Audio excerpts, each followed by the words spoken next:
makna yang lain gitu ya. Kalau dia menjadi sifat, berarti dia memiliki warna ya, atau itu adalah sebuah metodologi komparatifnya itu. Kalau dia sebagai metodologi bisa jadi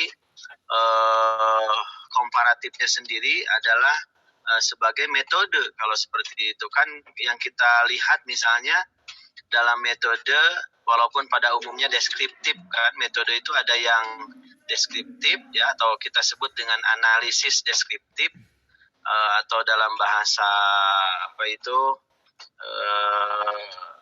tahlili gitu ya. Cuman bukan tahlili tafsir ya, bukan maudhu'i, beda lagi. Kemudian juga komparatif, berarti kan perbandingan. Kemudian juga kalaupun komparatif nanti apanya yang dibandingkan, apakah teorinya ataupun pendekatannya atau sumbernya, istimdadnya, atau bisa jadi metodenya juga gitu ya.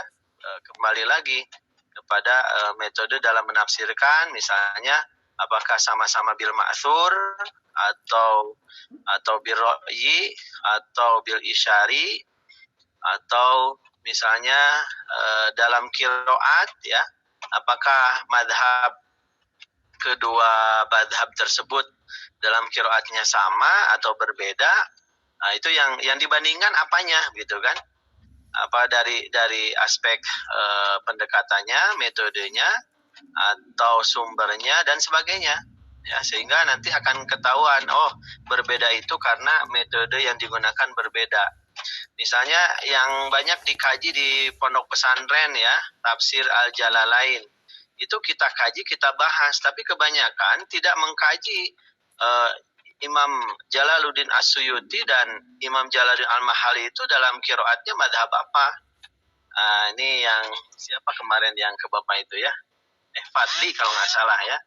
Nah itu ketika akan meneliti masalah qiraat Imam Asim ya, baik riwayat Hafs ataupun Syu'bah, kemudian kitabnya itu Jalalain ya, harus diketahui dulu ini As-Suyuti dengan Al-Mahali ini kira-kira qiraatnya imam siapa ya. Sementara ini kita di pondok-pondok itu hanya membahas produknya saja, sementara naskah yang dibacakan ataupun ditulis itu madhabnya madhab siapa gitu ya. Karena bisa jadi ada perbedaan-perbedaan tersebut juga dipengaruhi oleh ikhtilaful qiraah. Itu sebagai sampel gitu ya. Atau misalnya komparasi tafsir itu hanya yang sifatnya mikro dalam arti misalnya hanya ayat dengan ayat saja, atau misalnya perbandingan satu surah dengan surah yang lain gitu ya. Apakah bisa seperti itu? Atau misalnya komparasi kitab tafsir yang ada dalam Sahih Bukhari. Dan kalau dalam Jami' Sahih Bukhari itu ada khusus bab atau kitab ya, namanya kitab tafsir. Misalnya dikomparasikan dengan kitab tafsir yang ada di Sahih atau kitab hadis-hadis yang lain. Semuanya kan bisa saling melengkapi. Apakah bisa seperti itu? Atau misalnya komparasi tafsir itu membandingkan produknya, bukan teksnya. Kalau tadi ayat kan hanya teks gitu ya. Ini produknya, produk berarti tafsirnya. Tetapi tafsir yang dimaksud adalah hasil pemikiran dari mufassir itu sendiri, atau secara gamblangnya adalah komparasi pemikiran atau mufassir ya. Misalnya kita akan mengkomparasikan antara Al-Jami ya, di Ahkamil Quran punya siapa? Qurtubi dengan Jassos, dengan Imam Syafi'i, dengan siapa lagi? Nah, itu kan lebih kecenderungannya kepada hukum gitu ya. Nanti dikomparasikan dari ketiga atau empat kitab tersebut, baik dari aspek qiraatnya, madhab qiraatnya, atau mungkin madhab nahu sorofnya gitu ya, Basrah, Kufah, kemudian juga dari segi fikihnya otomatis ya, usuli atau fuqaha atau dan sebagainya. Atau bisa jadi juga dari aliran kalamnya seperti apa. Kalau kita misalnya membandingkan siapa itu Zaid Zamakhsyari dalam kitab Tafsir Al-Kasyaf, dia kan seorang Mu'tazilah ya. Kita bandingkan dengan yang bahasa itu siapa, Ruhul Maani misalnya Al-Alusi. Ya, tetapi nanti perbandingan ini ya harus jelas apanya, indikator yang dibandingkan itu apanya dulu, teksnya, penafsirannya, metodenya, sumbernya. Atau bisa jadi tahunnya juga sama. Berarti kalau ke tahun kan berarti sejarah ya. Historiografi mufasir juga harus dipelajari.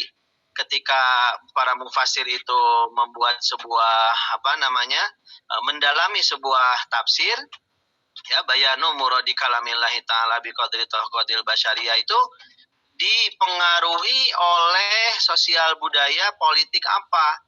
Ya, misalnya Bidilalil Quran ya Said Qutb, di bawah tekanan pemerintah atau kecewa terhadap pemerintah atau seperti apa gitu ya. Nah, ini banyak hal sebetulnya ya. Cuman mungkin yang harus kita bersama-sama komitmen itu antara muqaranatut tafsir dan at-tafsir al-muqarin, dua nama yang sepertinya sama, ada yang sama tapi jelas karena perbedaan dari kedudukan masing-masing itu bisa jadi berbeda gitu ya. Sama-sama tafsir, sama-sama ada perbandingannya, cuman penekanannya kemana. Nah, mungkin nanti dari dua makalah ya ini kita ingin coba melihat sebetulnya sih seperti apa. Walaupun tentu ini kan pendapat, lahum ra'yun walana ra'yun, kira-kira itu ya. Indahum ra'yun wa indana ra'yun. Mereka punya pendapat, kita juga punya pendapat, kan nggak apa-apa sebetulnya ya. Hanya saja tinggal hujahnya apa. Nah, kita hujahnya apa, mereka hujahnya apa. Yang berbeda dengan kita itu hujahnya apa. Tinggal nanti menimbang ya. Nahnu nazinu hujjah bainana wa bainahum. Kita menimbang-nimbang hujah yang bisa masuk akal atau bisa dipahami itu seperti apa. Jadi pada akhirnya kekuatannya itu adalah kekuatan hujah, istidlalnya kuat atau tidak gitu ya. Sehingga benar salah itu tergantung argumentasi, biasanya seperti itu. Walaupun kadang-kadang bisa jadi ketika sesuatu itu benar, tetapi ketika istidlalnya salah, dia menjadi salah padahal itu benar.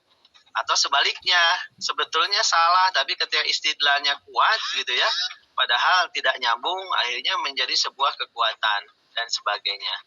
Wallahu a'lam. Mungkin itu saja sebagai al-madkhal ya, ilal madah, pengantar terhadap materi kuliah ini. Nah, Bapak mohon maaf ya, sambil sambil ada urusan sedikit. Kebetulan Senin kemarin ya kita itu tuh ya workshop ya? Iya, di hotel di Bandung Pak. Ya, Bapak juga udah dua kali Senin sebetulnya ini ya, agak terganggu itu. Baik, dipersilahkan, moderatornya siapa? Kang Abdurrahman? Pak Dokter. Pak Ustaz. Iya. Baik, dipersilahkan pada saudara moderator untuk memimpin seminar lah, silahkan ya. Assalamualaikum warahmatullahi wabarakatuh. Waalaikumsalam warahmatullahi wabarakatuh. Langsung aja Ustaz. Maka Ustaz. Bismillahirrahmanirrahim. Assalamualaikum warahmatullahi wabarakatuh. Waalaikumsalam warahmatullahi wabarakatuh. Alhamdulillahilladzi 'allama al-insana ma lam ya'lam. Asyhadu an la ilaha illallah wahdahu la syarikalah wa asyhadu anna Muhammadan 'abduhu wa rasuluh. Yang saya hormati guru kita Bapak Dr. Asif Ahmad Abdurrahman, yang saya hormati dan semoga memuliakan teman-teman semuanya di IAT angkatan 2020. Alhamdulillah di siang hari ini meskipun cuacanya ada yang sudah turun hujan, ada yang masih cerah dan ada juga yang mendung, tapi tidak mengurangi rasa untuk kita mencari ilmu di tempat ini meskipun dalam suasana online. Mudah-mudahan mendapatkan ilmu yang berkah, yang bermanfaat bagi kita semua. Amin ya Allah ya Rabbal Alamin. Kami dari kelompok pertama, yaitu yang pertama Pak Abdurrahman Jalaluddin Rumi, yang ketiga Ibu Andi Malaka, yang keempat Ibu Anindita Ahada, yang kelima Bapak Asep Fuad. Insyaallah akan presentasikan makalah yang judul kemarin sudah telah di-share oleh Bapak Dokter. Kebetulan di kelompok satu ini hanya lima orang satu kelompok itu, beda dengan kelompok yang kedua kurang lebih 10 orang. Di kelompok satu hanya 5 orang karena makalahnya kurang lebih hampir 10 lembar. Insyaallah akan menjelaskan mengenai At-Tafsir Al-Muqarin Indal Mufassirin karya Muhammad Umar Faruk. Ini adalah tentang dirasah at-tahliliyah, yang insyaallah pada kesempatan hari ini kami persilakan kepada Ustaz Abdul Rahman dan Ustaz Rumi ataupun yang lainnya untuk menyampaikan isi materi dari hasil kerja kelompok ini. Waktu dan tempat kami persilakan. Monggo, silakan Ustaz. Ya, kepada Kang Rumi atau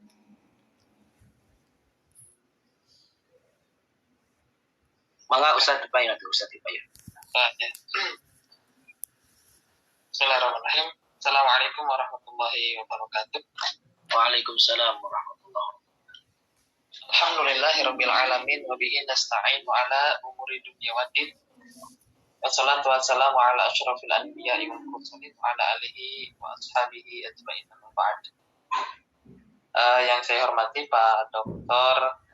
Asep Ahmad Fathur Rahman LCMAG, yang saya banggakan teman-teman sekalian. Alhamdulillah di kesempatan yang berbahagia ini izinkan kami ya dari kelompok pertama akan mempresentasikan sedikit tentang artikel yang kemarin kita sudah bagi-bagi. Untuk kelompok 1 memang artikel yang kita terjemahkan dan kita kaji itu hanya sekitar 10 lembar. Itu juga yang menjadi isi hanya 7 lembar sebetulnya. Jadi mohon maaf nanti kalau pembahasannya tidak terlalu luas dan tidak terlalu mendetail ya. Lalu kemudian nanti mungkin akan bisa diperluas oleh artikel kedua dari kelompok kedua. Nanti siapa yang akan mempresentasikan insya Allah akan lebih luas lagi. Baik, kelompok pertama sudah disebutkan tadi, ada saya Abdul Rahman, kemudian Jalaluddin Rumi, kemudian Anindita, Andi Malaka, dan Aceh Fuad. Izinkan saya mungkin mewakili kelompok pertama ini untuk mempresentasikan ringkasan dari artikel yang sudah kami terjemahkan dan kami kaji.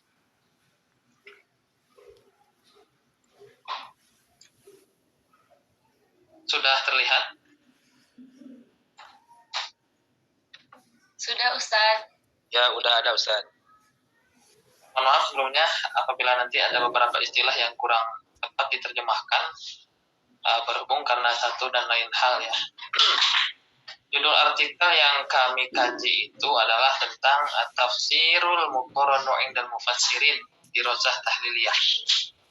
Ini pakai alif lam dua-duanya, dua kata tersebut pakai alif lam, maka kami kira asumsi pertama kami ini adalah sifat dan mausuf ya, tafsiru al-muqarranu.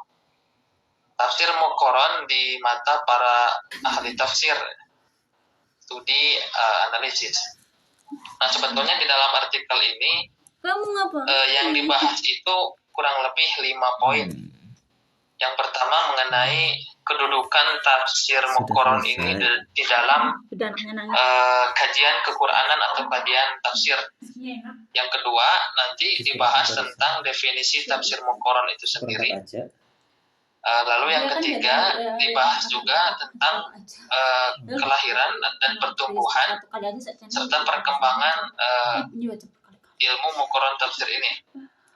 Tafsir muqarran ini ya. Kemudian yang keempat dibahas juga kitab-kitab terpenting yang membahas tentang tafsir muqarran, dan yang terakhir adalah membahas tentang alwanu tafsir muqarran.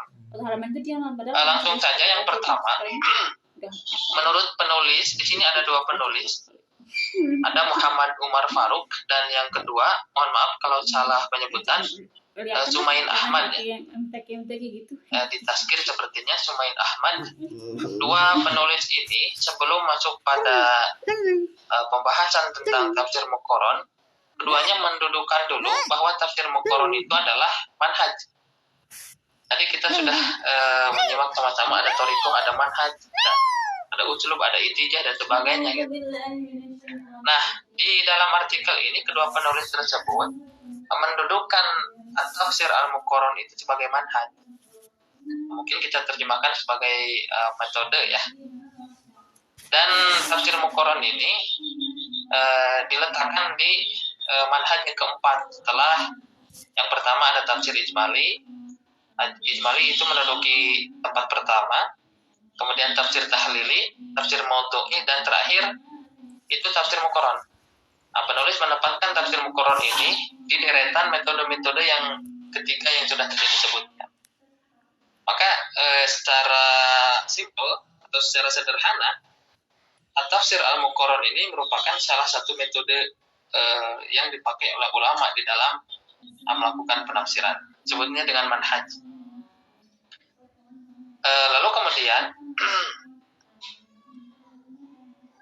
langsung kita masuk kepada definisi tafsir al-Muqarron, tafsiru al-Muqarron.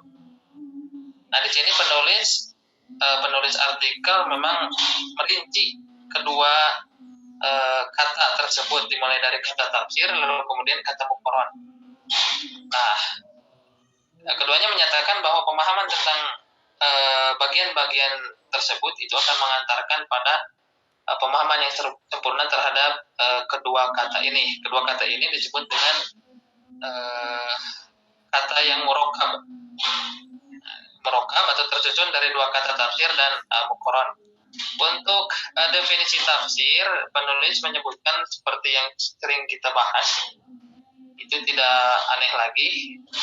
Dia berasal dari Al-Fasru, ada juga yang menyebutkan berasal dari Safar ya, mengutip pada Lisanul Arab dan pada kitab-kitab kamus yang lainnya. Nah, lalu kemudian penulis menyimpulkan tafsir itu ya al-kashfu, itu menyingkapkan sesuatu yang tersembunyi.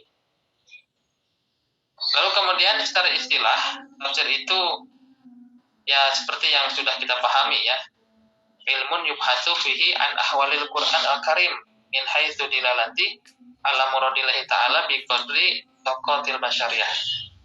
Ilmu yang membahas tentang hal ihwal Al-Qur'an, dilalahnya makna-makna yang dikehendaki oleh Allah sesuai kadar batas intelektual manusia. Nah, lalu kemudian setelah kata tafsir ini diuraikan, yang kedua penulisnya itu menafsirkan kata al-Muqarron. Al-Muqarron secara bahasa diartikan menjadi 3 makna. Yang pertama, ini mohon maaf nanti dikoreksi kalau ada salah baca. Maknanya itu al-waslu atau al-waslu ya. Yang kedua ada al-musahabah, yang ketiga ada al-jam'u. Dikatakan al-waslu itu ada misalkan istilah qarantu syai'a bi syai'. Nah, sebelumnya kata muqarron ini diambil dari kata corona ya. Dari kata corona. Salah satu maknanya adalah al-waslu, itu sampai. Yang kedua ada al-musahabah, bersamai atau menyertai. Seperti misalkan ada istilah qarinatur rajul, teman seorang laki-laki itu adalah imro'atuh, istrinya. Istri itu dianggap sebagai musahabah atau teman yang selalu menyertai. Lalu makna yang ketiga secara bahasa muqarronah itu adalah al-jam'u, mengkombinasi. Seperti ada istilah haji kiron ya. Haji kiron itu ya al-jam'u bainal hajj wal umroh, kombinasi antara haji dan umroh. Nah, itu secara bahasa. Lalu secara istilah di sini kedua penulis tersebut mencantumkan ya, ada 2 pendapat yang dikutip. Yang pertama dari Dr. Ahmad Kumi. Walaupun sebetulnya penulis ini menyebutkan bahwa istilah tafsir al-muqarron itu memang tidak diketemukan di literatur tafsir atau kitab ulumul Quran ulama klasik. Belum ada istilah seperti itu. Nah, kedua penulis ini mengutip dua pakar. Di sini ada Dr. Ahmad Kumi dan ada Mustafa Ibrahim. Nah, setelah kedua definisi atau dua kutipan definisi ini disampaikan, saya garingkan saja. Beliau memberikan mulakhos ya, ringkasan dari kedua tafsir tadi. Beliau menyebutkan bahwa tafsiru al-muqarranu itu adalah al-muwazanah. Al-muwazanatu baina ara'il mufassirin fi bayanil ayati al-Qur'aniyah wal muqarranatu baina manahijihim. Penulis menyebutkan bahwa tafsir muqarran itu adalah al-muwazanah. Al-muwazanah itu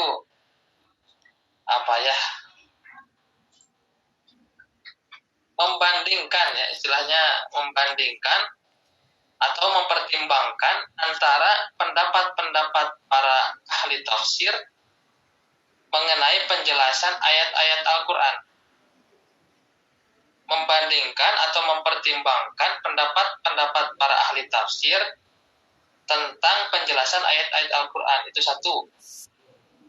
Mempertimbangkan. Yang kedua, al-muqaranah baina manahijihim. Mengkomparasikan antara manhaj mereka, metode yang mereka pakai di dalam tafsir. Kemudian wa munaqasyah, dan menguji hal itu apakah manhajnya sesuai dengan tema yang dibahas atau tidak.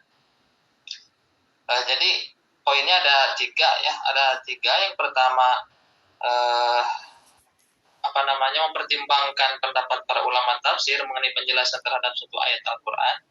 Yang kedua, mengkomparasikan manhaj mereka. Dan yang ketiga, menguji apakah manhajnya itu sesuai secara ilmiah dengan topik yang dibahas atau tidak. Singkat sebetulnya memang tidak secara panjang lebar dibahas mengenai definisi tafsir al-muqarran ini. Nah, lalu kemudian kedua penulis ini menyebutkan tentang pertumbuhan dan perkembangan dari tafsir al-muqarran ini. Keduanya menyebutkan bahwa sebetulnya perkembangan secara aktivitas muqarranah itu sudah ada zaman Nabi. Walaupun nanti secara istilah datangnya belakangan. Aktivitas muqarranah itu membandingkan satu dengan yang lain itu sudah ada pada zaman Nabi Muhammad SAW. Misalkan kasus tentang Umar bin Khattab yang mendengar bacaan Umar bin Hisham itu berbeda. Keduanya berselisih mana yang paling benar. Lalu kemudian keduanya dihadapkan kepada Nabi dan kata Nabi Umar betul, Umar bin Khattab betul, Umar bin Hisham juga betul. Itu satu kasus. Lalu kemudian kasus yang lain ketika sahabat Nabi memperbincangkan tentang interpretasi dari ayat surat An-Nasr, idza jaa nasrullahi wal fath. Masing-masing sahabat berbeda penafsiran. Yang lain mengatakan bahwa itu adalah tanda kemenangannya umat Islam. Nah, kemudian Ibnu Abbas memiliki pendapat yang berbeda bahwa itu adalah tandanya kematian Nabi Muhammad. Berakhirnya kehidupan Nabi Muhammad. Walaupun berbeda, tetapi sahabat itu Umar bin Khattab pada saat itu lebih memilih pendapat Ibnu Abbas. Dilakukanlah muqaranah, komparasi siapa yang paling unggul, lalu kemudian ditarjih dan dipilihlah pendapat Ibnu Abbas pada saat itu. Nah, itu kasus pada zaman sahabat. Aktivitas muqaranah itu sudah ada. Lalu pada masa tabi'in juga sudah ada. Di sini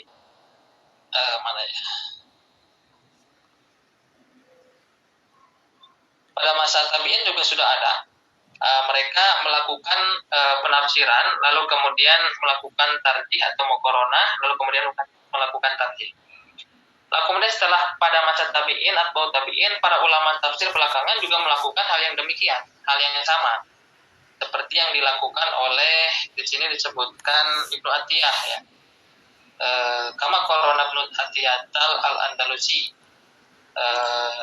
Aktivitas muqarran yang dilakukan Ibnu Atiyah di dalam tafsirnya. Ketika membahas tentang Al-Quran, ayat Al-Quran dalam surat Al-Baqarah, dia mengutip beberapa pendapat, kata dia, Tabari berkata, lalu kemudian waqala ghairuhu yang lainnya juga berkata, waqala al-akharun yang lainnya juga berkata, dibanding-banding, dikomparasikan. Lalu setelah itu Ibnu Atiyah menyimpulkan. Nah, kata Ibnu Atiyah, setelah melakukan muwazanatu aqwalihim, mempertimbangkan pendapat-pendapat mereka, lalu dia mengatakan bahwa wa hadhihi aqwal ala jihatil mistal wal umum fil lafdh wal hasan. Jadi keumuman lafaz itulah yang paling paling baik maknanya. Walaupun para ulama berbeda makna memaknai dalam ayat ini, tetapi keumuman lafaz itu yang lebih baik. Itu apa yang dilakukan oleh Ibnu Atiyah ketika menafsirkan ayat Al-Quran. Dan para ulama belakangan juga sama, ketika mereka membahas satu ayat pasti melakukan muqaranah, komparasi pendapat, lalu setelah itu di akhir dilakukan tarjih yang dipilih oleh mufassir itu. Baik itu ayat yang berkenaan dengan kebahasaan, lalu kemudian asbabun nuzul, kemudian munasabah dan sebagainya. Nah, dan perkembangan itu sampai berlangsung sampai zaman kita. Zaman kita pun ada aktivitas seperti itu. Salah satunya misalkan yang dilakukan oleh Ibnu Ashur. Ketika Ibnu Ashur membahas tentang turunnya surat setelah surat Al-Alaq. Silang pendapat yang ada yang mengatakan surah Al-Qalam, lalu ada yang mengatakan surah Al-Mudaththir dan sebagainya. Lalu kemudian Ibnu Ashur memberikan kesimpulan bahwa yang lebih dapat diambil itu adalah di sini disebutkan. Lalu kemudian itu perkembangannya di sini memang tidak disebutkan istilah ini lahir kapan. Mungkin kami kurang teliti atau bagaimana mengenai kelahiran istilah ini. Istilah ini dalam periodenya lahir kapan. Tetapi kami bisa simpulkan bahwa istilah ini lahir berawal dari isyarat-isyarat yang ditulis di dalam kitab-kitab tafsir para ulama. Seperti misalkan di sini kitab-kitab yang paling penting yang berkaitan dengan tafsir Al-Muqarran. Misalkan di sini ada kitab kata penulis Tafsir Al-Muqarranah Baina Nazariyah wa Tatbiq karya Abdul Karim yang diterbitkan oleh Dar An-Nafais. Lalu kemudian ada kitab Manhaj Ibnu Atiyah fi Tafsir karya Abdul Wahab Ayat ya, dan yang lainnya gitu. Nah, isyarat-isyarat seperti itu kata penulis sudah ada di kitab-kitab tafsir para ulama terdahulu. Nah, tapi kami tidak menemukan ini kekurangan kami ya, tidak menemukan istilah itu kapan muncul. Nah, lalu kemudian tafsir muqaranah itu memiliki dua corak atau di sini diistilahkan dengan alwan. Alwanu tafsiri al-muqarran. Ada dua corak menurut penulis artikel ini berkaitan dengan tafsir al-muqarran. Yang pertama, coraknya itu atau karakteristiknya itu ada yang namanya muqarranatu tahliliyah. Lalu kemudian ada yang namanya al-muqarranah fil manahij wal itijahat. Ada yang menyandingkan secara analitik, lalu ada yang membandingkannya secara manhaj dan kecenderungan mufassir.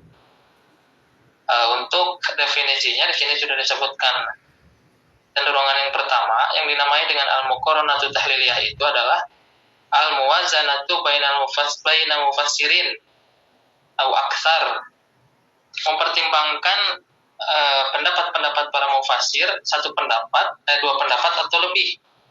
Fil ayat, dalam satu ayat, awil ayat, atau ayat beberapa ayat gitu. Baik itu dalam satu tempat atau dalam satu tema. Yang dibahas itu banyak dan dibahasnya secara rinci, dimulai dari makna ayat, riwayatnya, diroyahnya, kemudian kiroatnya, dibanding-bandingkan antara satu penafsir dengan penafsir yang lain, kemudian asbabun nuzul, balaghahnya dan sebagainya gitu. Lalu kemudian di akhir melakukan tarjih di antara beberapa pendapat yang ada. Nah, itu yang dinamai dengan muqaranah tahliliyah, membandingkan atau mempertimbangkan pendapat para ulama, baik dua ataupun lebih, baik itu mengenai satu ayat atau beberapa ayat, dalam satu tempat atau dalam satu tema. Jadi lebih kepada pendapat para ulama tafsir. Lalu kemudian yang kedua ada al-muqaranatu fil manahij, perbandingan atau komparasi manhaj, metode-metode para ulama. Ini tidak berkutat pada pendapat para ulama, tetapi lebih kepada manhaj atau metode yang digunakan oleh para ulama tafsir dalam menafsirkan satu ayat, dua ayat atau lebih dari itu, atau dalam satu tema. Dan yang kedua ya tadi ada manahij, sekarang itijahat juga sama. Itijah kadang diartikan kecenderungan, kadang diartikan corak dan sebagainya. Di sini disebutkan ada perbandingan-perbandingan yang dilakukan. Nah, maka dari beberapa ringkasan tersebut disimpulkan di akhir. Yang pertama ini nataijul bahsi wa tausiat, beberapa kesimpulan pembahasan dan pesan-pesan. Satu, penulis menyatakan bahwa istilah tafsir muqaran itu belum ditemukan di dalam kitab tafsir atau ulumul Quran yang klasik. Istilah dan batasannya itu belum ditemukan, kecuali yang ada itu adalah kaidah-kaidahnya aja. Kaidah-kaidah tafsir muqaran itu memang zaman Nabi sudah ada, lalu kemudian perkembangannya terus berlangsung sampai masa yang sekarang. Tapi itu hanya berupa isyarat-isyarat saja, seperti yang terjadi atau yang terdapat di dalam kitab Al-Muharrar Al-Wajiz karya Ibnu Atiyah. Itu ada isyarat-isyarat tentang muqaran, tafsir al-muqaran. Kemudian Bahrul Muhit karya Abu Hayyan dan Muqaddimah fi Ushul Tafsir karya Ibnu Taimiyah juga ada isyarat-isyarat yang mengantarkan pada istilah tafsir al-muqaran. Itu kesimpulan pertama. Yang kedua, bahwa ini lebih kepada definisi. At-tafsir itu berasal dari fasru dan as-safar. Keduanya menunjuk pada satu makna al-kashfu. Lalu kemudian muqaranah itu dimutlakan maknanya secara bahasa pada tiga makna, ada al-wasol, musahabah, dan al-jama'. Adapun tafsirul muqaranu, ini mungkin poinnya di sini diartikan oleh penulis artikel ini seperti ini. Al-muwazanatu baina ara'il mufassirin fi bayanil ayatil qur'aniyati wal muqaranatu baina manahijihim wa munaqashah dzalika. Nah, titik poinnya ini mempertimbangkan pendapat para ulama tafsir mengenai penjelasan beberapa ayat Al-Qur'an dan mengkomparasikan manhaj mereka serta menguji manhaj mereka apakah sesuai atau tidak secara keilmiahan. Nah, poin yang ketiga di sini disebutkan bahwa para ulama yang berkutat di bidang ini, spesialisnya itu ulama kontemporer ya, mereka membicarakan tentang tafsir muqaran.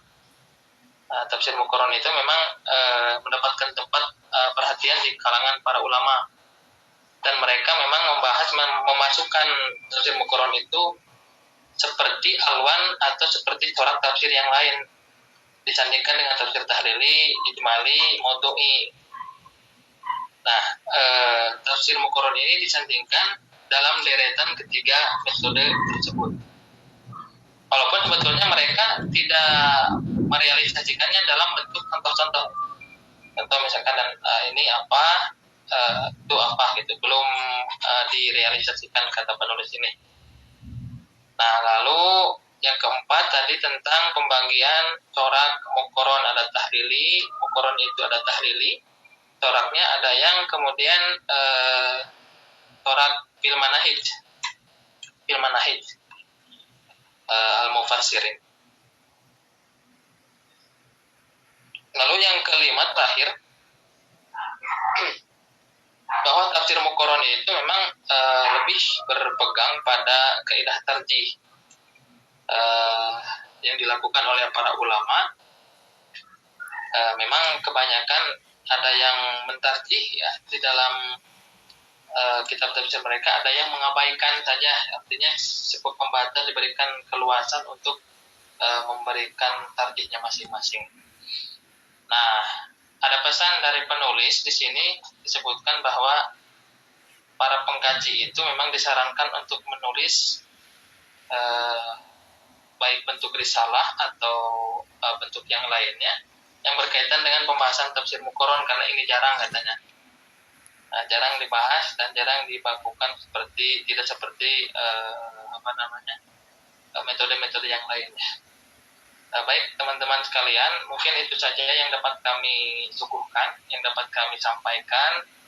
Mohon maaf atas banyak kekurangan, karena memang hanya 7 lembar kurang lebih, ya bahkan 7 lembar juga kurang tentang isi artikel ini. Nanti mungkin bisa diperluas, bisa diperlebar dan dipertajam di artikel yang kedua, karena saya lihat artikel yang kedua itu ada 26 halaman, isinya kira-kira 23 halaman. Nah, untuk itu kami ucapkan mohon maaf atas kekurangannya dan terima kasih atas segala perhatiannya. Assalamualaikum warahmatullahi wabarakatuh. Saya kembalikan kepada Pak Ustaz Fuad. Terima kasih kepada kelompok 1 yang diwakili oleh Ustaz Abdul Rahman yang telah